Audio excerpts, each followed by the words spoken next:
the moon. Man has walked on its surface. We've even made maps of its craters and terrains, yet it still holds a world of mystery.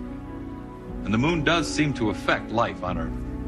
The tides ebb and flow with the phases of the moon. Crime statistics go up with a full moon, along with incidents of erratic behavior. It's no wonder words like lunatic and lunacy have Luna as their root.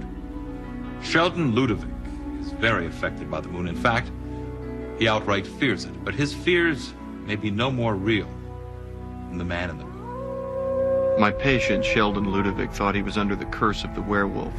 He didn't grow hair or fangs, but he did experience deep, painful torment. Mr. Ludovic, if you'd rather do this tomorrow, that would be fine. No, I agreed to speak to you because I need you to save my life. I understand. Tell me how I can help you.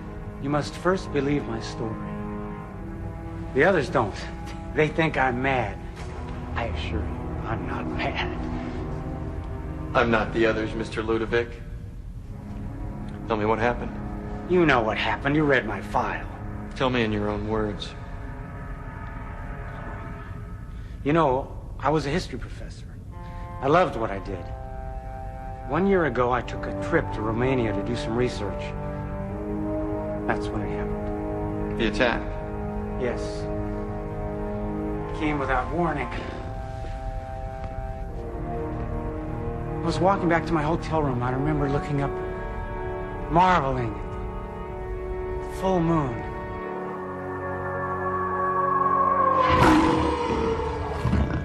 The attack was swift and vicious. Are you all right? No. I'll never be all right again. I'm cursed for the rest of my life. Tell me about the first incident, or what you can remember about it. I returned to Daytona in my teaching. I remember looking up and seeing a cloud pass over the full moon.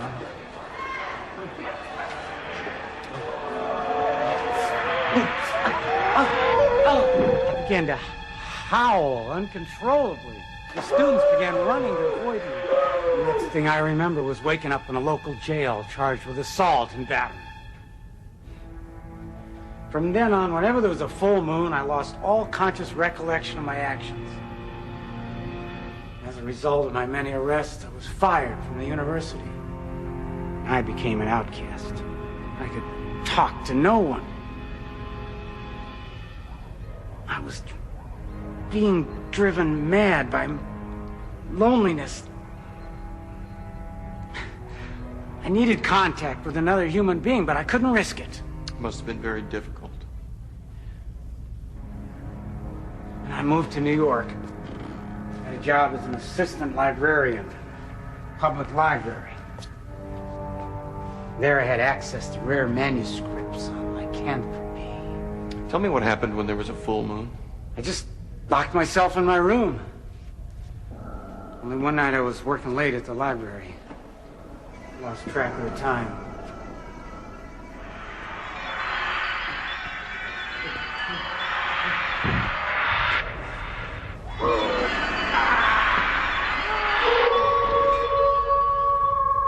There isn't much time.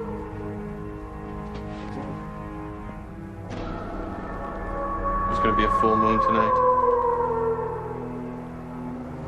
What do you want from me?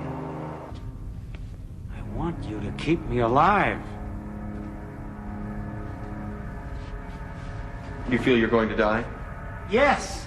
You may think it's strange because death would bring me peace, but I want to live, Dr. Melbourne.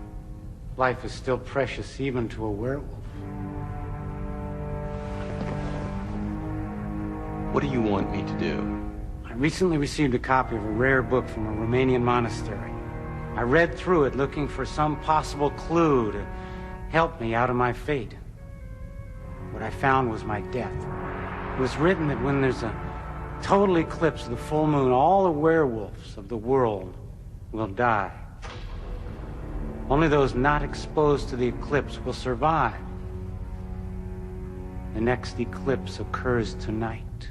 So you see, I cannot survive in this room. So you want me to move you to a windowless room till after the eclipse has passed?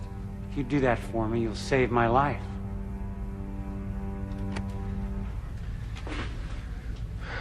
You believe my story, Doctor? I believe you think you're a werewolf, Mr. Ludovic.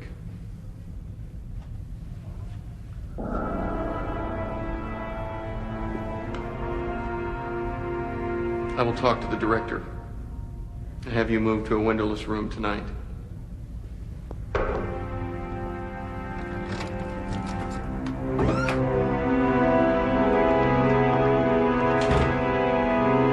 I'm sorry, Dr. Melbourne. I can't. I won't move that patient. If I acted on every request every patient made, this place would truly be a madhouse. But his delusions are very real, Dr. Aldous. He's convinced he's a werewolf and he's going to die tonight. I know all about Ludovic, and this hospital will not reinforce his delusions. Good day, Doctor.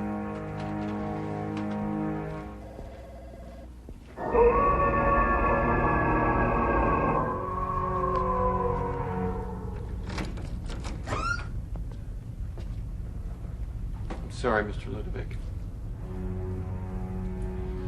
I did everything I could. I'll stay here with you. No, don't want you to do that. It's not safe. I'll see you in the morning. Sheldon, you're not going to die. In 10 years of psychiatric practice, I had never encountered a man in more emotional pain than Sheldon Ludovic. The amazing thing about him was that as scared as he was, he refused to give up.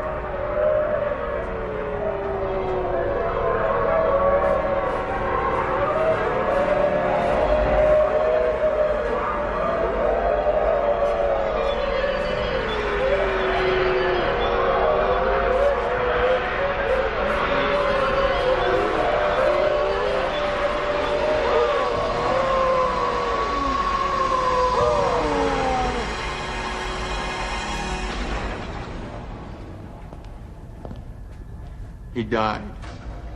Of natural causes, Dr. Melbourne.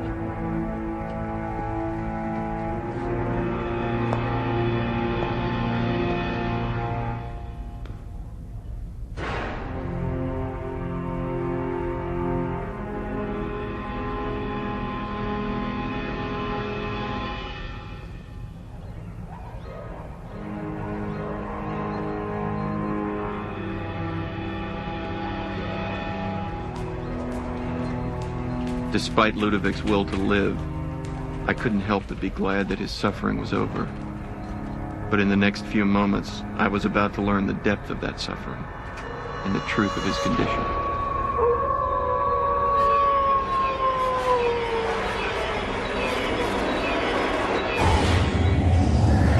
Was Sheldon Ludovic an example of a genuine werewolf? Or was he simply a man who had lost his mind? Medical books list examples of a condition called lycanthropy, people who take on wolf-like behavior, often in the presence of a full moon. Was Sheldon Ludovic simply a textbook case of this rare syndrome? But why did he die? Was he the victim of a werewolf legend come true? Or did he fear his fate so deeply that he scared himself to death? How do you explain the claw marks etched in the door? Could those have been made by a terrified man, or more likely, by a kind of wolf man? Is this story based on fact? Or are we just crying wolf again? We'll tell you if this story is true or false at the end of our show. Next, find out what secrets waiting to be revealed in the mysterious antique store on Beyond Belief, Fact or Fiction.